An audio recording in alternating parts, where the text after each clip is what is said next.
자,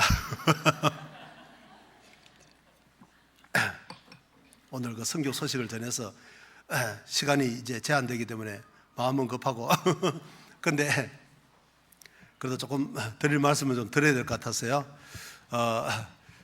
자, 선교사는 그러면 무엇으로 사는가? 제목이 너무 거창해서 길다고는 생각하지 걱정하지 마십시오.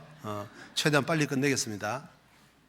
이제 저는 네팔이라는 곳에서 한 6년 정도 복음을 전하다가 치료차 이렇게 한국에 와서 올 때부터 어느 정도 기간은 정해져 있었습니다. 이제 의사가 이렇게 일정을 어느 정도 이야기해 줬기 때문에 한 1년 6개월 정도면 다시 간다는 것을 이미 그 일정이 어느 정도 정해져 있었어요. 근데 처음에는 1년 6개월도 꽤나 길게 이렇게 느껴졌습니다. 그 사이에 주님이 오실 수도 있는 거고, 뭐 여러 가지 변수가 이제 있을 수 있는 것인데, 그런데 자, 덜커덕 이제 6월 21일로 이제 딱 한 30일 정도 이렇게 남았는데요. 여러 가지 생각이 들어요. 아하, 정말 주님도 어느 날 덫처럼 이렇게 오시겠구나. 우리가 한 사람의 인간으로서 생이 마감되는 날, 죽음이죠. 또는 주님 오시는 날, 우리는 그 날짜를 알지 못하지만 하나님 편에서는 이미 정해져 있는 거잖아요. 그런데 우리는 때때로 세상에 살면서 그것을 잊어버리고 때때로는 길게 늘어잡고 살아갈 때가 많지 않느냐 그 말이에요. 그런데 1년 6개월이라는 시간도 되돌아보니까 정말 빨리 지나가고, 자, 이제 시간이 가까이 왔는데 우리가 주님 다시 오실 시간도 이렇게 가깝다는 것을 좀 생각을 해보게 되고요. 그럼 선교사는 그 열정을 어떻게 지속적으로 불태울 거냐? 선교사 가지고 있는 약점도 있어요. 뭐냐면 아까 그 열정은 계속 불타기 위해서는 기름이 계속 공급되어야 되는데, 묵상은 개인적으로 할 수 있지만 이런 교제가 그 묵상을 정말 올바르게 해주는 것은 이런 교제인데, 그런 교제가 좀 부족할 수 있지 않겠습니까? 자, 그런데 이제 그 꿈을 계속적으로 태울 수 있는 뭐 여러 가지 요소가 있겠지만 그 중에 하나는 꿈이라는 겁니다. 비전이라는 겁니다. 한국에서도 신앙생활을 하겠고 외국에서도 선교사로도 신앙생활을 하는데 더 나은 점이 있다면, 열정을 불태우는데 좀 더 유리한 점이 있다면 무엇이겠습니까? 영향력이라는 점입니다. 예를 들면 우리에게 복음을 전해준 외국 선교사들이 많이 계실 텐데 아마 그 중에 들어보셨을 것 같아요. 길기수 선교사라는 그분, 제가 알기로 그분은 한국에 오기 전에 원래 그분의 개인의 계획은 네팔이라는 곳이었다고 합니다.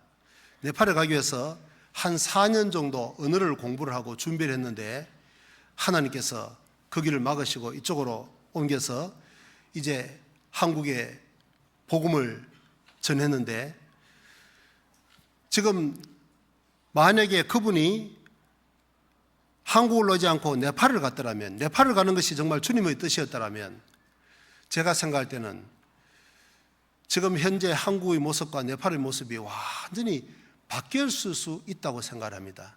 왜 그러냐니까, 이게 젊으신 분들은 잘 모를지 모르지만 한국이 이렇게 비약적으로 발전한 것은 그렇게 오래되지 않았습니다. 죄송합니다, 어르신들 계신데.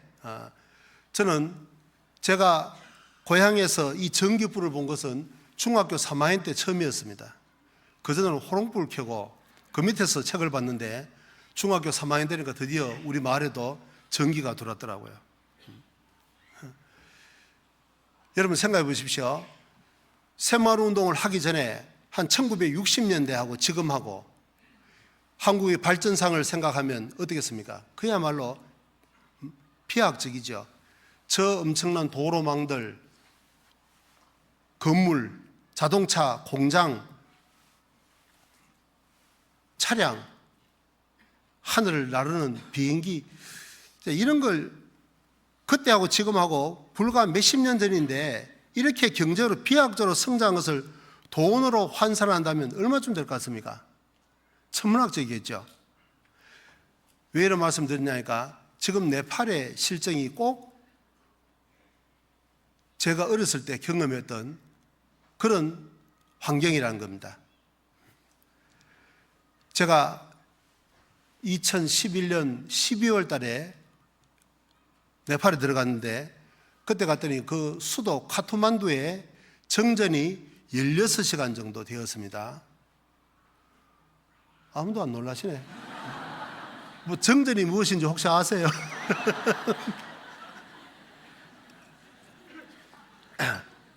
불이 안 들어오는 거예요. 전기가 안 들어오는 거예요. 처음엔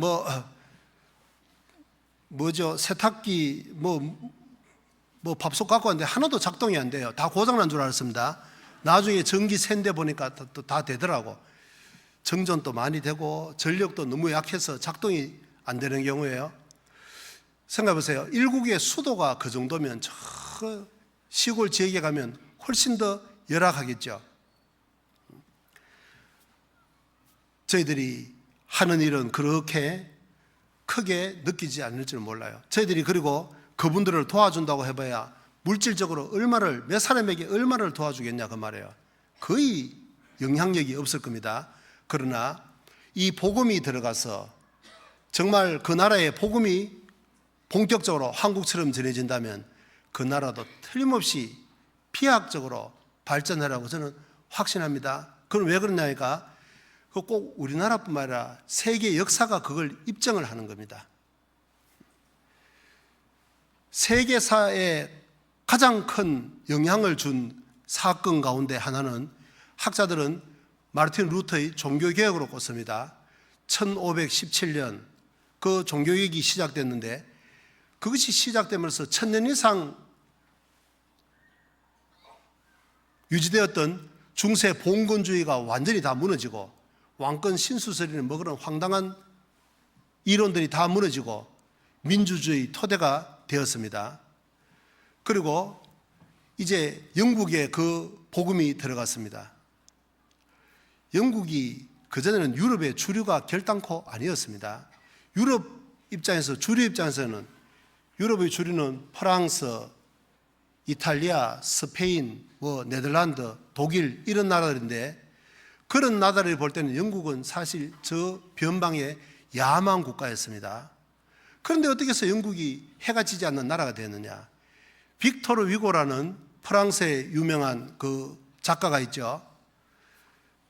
그 사람이 이야기하기를 영국이 세익스피어를 낳았지만 영국을 낳은 것은 뭐냐?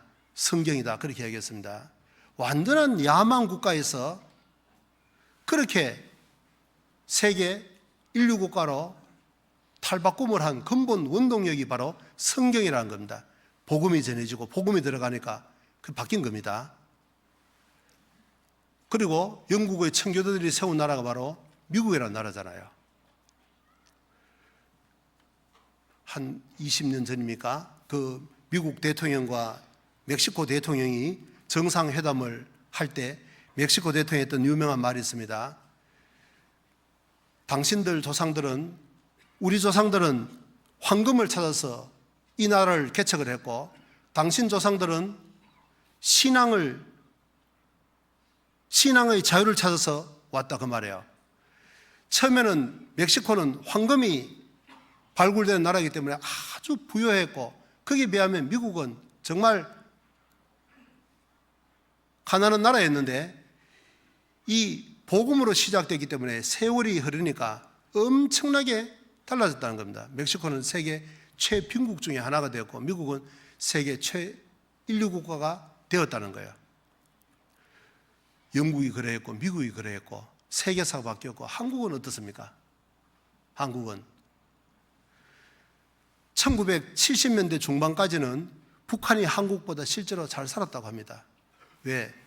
이 복음이 처음에는 중국을 통해서 북한에 먼저 전해졌기 때문에 그 복음이 전해지는 한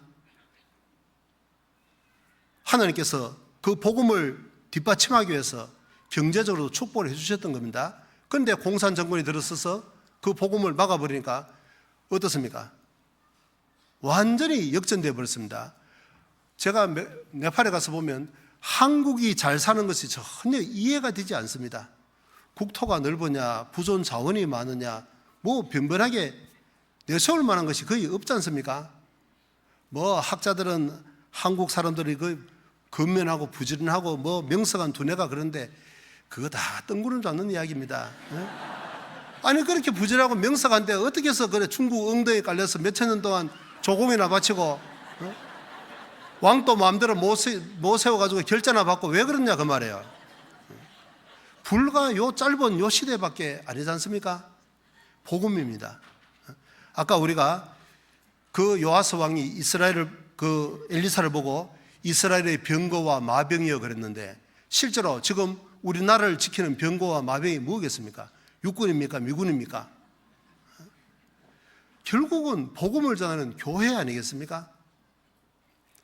그 육당 최남세라는 분이 적은 글에 보면 그런 글이 있었습니다. 자기가 사학자로서 우리나라 역사를 연구했을 때 한 사람의 인생 가운데 3번 이상 고향을 떠나서 피난 가지 않는 세대가 단 한 세대도 없었다고 했습니다. 전쟁이 되었던 자연재해가 됐던 탐관오리의 수탈이 됐던 도저히 못 살겠다고 친척 논밭 전지 다 버리고 피난 간 사람 돌아올 기약도 없이 피난 간 일이 한 사람의 생애 가운데 60년을 산다고 하면 반드시 20년에 한 번은 그런 일이 없었던 세대가 한 세대도 없었다는 겁니다. 그런데 지금 우리 세대는 어떻습니까? 1953년 휴전협정이 체결된 이후로 사소한 것은 있었을지 몰라도 뭐 전 국민이 피난을 가야 된다든지 그런 시대는 없었습니다. 약 몇 년이죠? 2019년이니까 빨리빨리 계산 좀 해보세요. 66년쯤 됩니까? 이런 시대가 한 번도 한국 역사상 없었다는 겁니다. 이유가 뭡니까? 이게 복음 외에는 도대체 절대로 설명이 안 되는 겁니다. 그렇지 않습니까? 그러니까 그럼 선교사는 그런 희망을 가지고 그 꿈을 가지고 내가 하는 일은 비록 작게 보일지 몰라도 정말 이 복음이 이제 활발하게 전해지기 시작하면 하나님께서 하늘 문을 열고 이 나라에 제가 복음을 전하도 나라는 어디라고요? 아이고 감사합니다. 전혀 모르고 계신 줄 알았네. 네팔이라는 나라에 거기에서 정말 훈련받은 그리스도인들이 우리들처럼 어느 정도 이제 복음 전하는 것이 되는데 말씀을 통해서 교회를 세우고 형제 자매를 정말 주님께로 가까이 이끄는 거기까지는 조금 더 시간이 필요할 것 같아요. 저는 한 10년 정도면 충분히 가능하다고 생각합니다. 한 5년 정도 잘 훈련을 받으면 저희들처럼 복음을 전하는 것이 가능하고 그리고 그분들이 체득된 언어를 가지고 복음을 전하는 거하고 우리가 중간에 들어가서 그 배운 언어를 가지고 하는 것은 실제로 차이가 있습니다. 그리고 이제 말씀을 통해서 교회를 세우는 거기까지 된다면 정말 한국처럼 힘있게 폭발적으로 복음이 전해질 겁니다. 자, 그래서 이제 네팔이라는 나라를 넘어서 위로 중국, 밑으로 인도 약 세계 인구의 40%를 차지한다는 그런 엄청난 대국에 그 사람들이 복음을 전하기 시작한다면 정말 네팔은 유럽의 스위스를 능가하는 그런 나라가 되라고 생각합니다. 어떤 부분에서 일종의 육신적인 부분이 있을지 모르지만 어쨌든 정말 영혼이 잘 되면 그 나라도 틀림없이 그런 축복을 받을 겁니다. 그래서 선교사들 위해서 많이 기도해 주시고 또 이제 대집회가 다음 주로 아주 가까이 다가왔습니다. 아까 말씀드린 것처럼 우리나라를 지키는 병거와 마병은 우리 그리스도인들입니다. 우리 그리스도인들이 복음을 전하지 않으면 영국도 주저앉았고 미국도 조용히 가라앉고 있지 않습니까? 하나님 보실 때는 어떻습니까? 이제 이 복음이 정말 국내를 넘어서 세계적으로 힘있게 복음이 전해지는 한국이 어쩌면 마지막 보루로 보고 있다고 해도 틀림이 없을 거라고 생각합니다. 다 뭐 선교사로 다 나가면 어떡하겠냐 그 말이에요. 뒤에서 정말 기도로 또 물질로 후원해 주는 이 모교회가, 한국교회가 튼튼해야 일선의 선교사들도 힘있게 복음을 전할 수 있는 것 아니겠습니까? 그래서 우리가 다음 주 대전도 집회를 준비하는 그 일에 있어서도 우리는 정말 자부심을 가지고 이 열정을 불태워야 되겠습니다. 기도드리겠습니다.